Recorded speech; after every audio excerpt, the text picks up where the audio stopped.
ನಮಸ್ತೆ ಸ್ನೇಹಿತರೆ, ನನ್ನ ಹೆಸರು ವಿನಯ್ ಕುಮಾರ್, ವಿನಾಯಗ್ರಿ ಸೊಲ್ಯೂಷನ್ಸ್ ನಂಜನಗೂಡು ಇಲ್ಲಿಂದ ಮಾತಾಡ್ತಾ ಇರೋದು. ಈಗ ನೀವು ನೋಡ್ತಾ ಇರೋವಂಥದ್ದು ಗೊಣ್ಣ ಹುಳುವಿನ ಒಂದು ಜೀವನ ಚಕ್ರ. ಹೇಗೆ ಅದು ಸ್ಟಾರ್ಟಿಂಗಿಂದ ಅಡಲ್ಟ್ ಸ್ಟೇಜ್ವರೆಗೆ ಯಾವ ಥರ ಇದಾಗುತ್ತೆ, ಡೆವಲಪ್ ಆಗುತ್ತೆ, ಮತ್ತು ಭೂಮಿ ಒಳಗಡೆ ಹೇಗೆ ಸೇರುತ್ತೆ, ಮತ್ತು ಬೆಳೆ ನಾಶ ಹೇಗೆ ಮಾಡುತ್ತೆ ಅನ್ನೋ ಒಂದು ಚಿತ್ರಣವನ್ನು ನೀವು ನೋಡ್ತಾ ಇದ್ದೀರಾ. ಇತ್ತೀಚೆಗೆ ಗೊಣ್ಣೆ ಹುಳುವಿನಿಂದ ತುಂಬ ಬಾಧೆಯನ್ನು ಅನುಭವಿಸ್ತಾರೆ ಅಂತ ರೈತರುಗಳು. ಇದನ್ನು ಕಂಟ್ರೋಲ್ ಮಾಡೋಕ್ಕೆ ಕೆಮಿಕಲ್ ಮೆಥಡ್ಸ್ ಹೋಗ್ತಾ ಇದ್ದಾರೆ, ಮತ್ತು ಬಯೋಲಾಜಿಕಲ್ ಮೆಥಡಲ್ಲಿ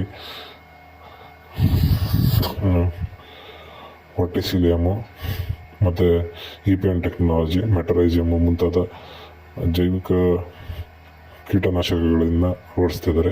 ಈಗ ನೀವು ನೋಡ್ತಾ ಇರೋವಂಥದ್ದು EPN ಟೆಕ್ನಾಲಜಿ ಅಂದರೆ ಎಂಟಿರೋಪ್ಯಾಥೋಜೆನಿಕ್ ನೆಮಟೋಡ್ಸ್ ಅಂತ. ಇದು ಜಂತು ಹುಳುವಿನಿಂದ ಮಾಡಲ್ಪಟ್ಟಿರೋಂಥ ಪ್ರಾಡಕ್ಟು. ಇದೇನಾಗುತ್ತೆ ಅಂತಂದರೆ, ನೀವು ಇದನ್ನು ಯೂಸ್ ಮಾಡಿ ಭೂಮಿಗೆ ಸೇರಿಸಿದ್ರೆ ಇದು ಗೊಣ್ಣೆ ಹುಳುವಿನ ದೇಹಕ್ಕೆ ಸೇರಿ ಅದರ ಒಳಗಡೆ ಮರಿಗಳನ್ನು ಮಾಡಿ ಒಡೆದು ಈಚೆಗೆ ಬರುತ್ತೆ. ಆಗ ಗೊಣ್ಣೆ ಹುಳು ಸಾಯುತ್ತೆ. ಇದು ತುಂಬ ಚೆನ್ನಾಗಿ ಒಳ್ಳೆ ರಿಸಲ್ಟ್ಸ್ ಇದೆ. ಈಗ ನೀವು ನೋಡ್ತಾ ಇರೋಂಥ ದೃಶ್ಯ ಗ್ರಾಫಿಕ್ಸ್ದು ಈ ಥರ ಗೊಣ್ಣೆ ಹುಳು ಒಳಗಡೆ ಹೋದಂಥ ನೆಮೆಟೋಡ್ಸು ಒಳಗಡೆ ಮಲ್ಟಿಪ್ಲೈ ಆಗಿ ತನ್ನ ಮರಿಗಳನ್ನ ಮಾಡಿ ಒಡೆದು ಈಚೆಗೆ ಬರ್ತದೆ. ಆಗ ಗೊಣ್ಣೆ ಹುಳು ಸೋತೋಗ್ತವೆ. ಇದು ನಿಮಗೆ ನೀವು ಟ್ರೆಂಚ್ ಮಾಡಿ 5 ಡೇಸಲ್ಲಿ ರಿಸಲ್ಟ್ಸು 92 ಅವರ್ಸಲ್ಲಿ ಒಳ್ಳೆ ರಿಸಲ್ಟ್ಸ್ನ ನೀವು ಕಾಣ್ತೀರಾ.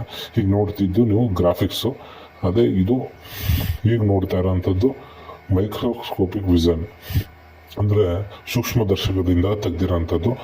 ಆ ಚಿತ್ರದಲ್ಲಿ ಕಾಣಿಸ್ತಾ ಇರೋವಂಥದ್ದು ನೆಮೆಟೋಡ್ಸು. ಅದು ಗೊಣ್ಣೆ ಹುಳುವಿನ ದೇಹದಲ್ಲಿ ಯಾವ ಥರ ಮಲ್ಟಿಪ್ಲೈ ಆಗ್ತಾ ಇದೆ ಅನ್ನೋದನ್ನು ನೀವು ಕಾಣ್ಬೋದು ಈ ದೃಶ್ಯದಲ್ಲಿ.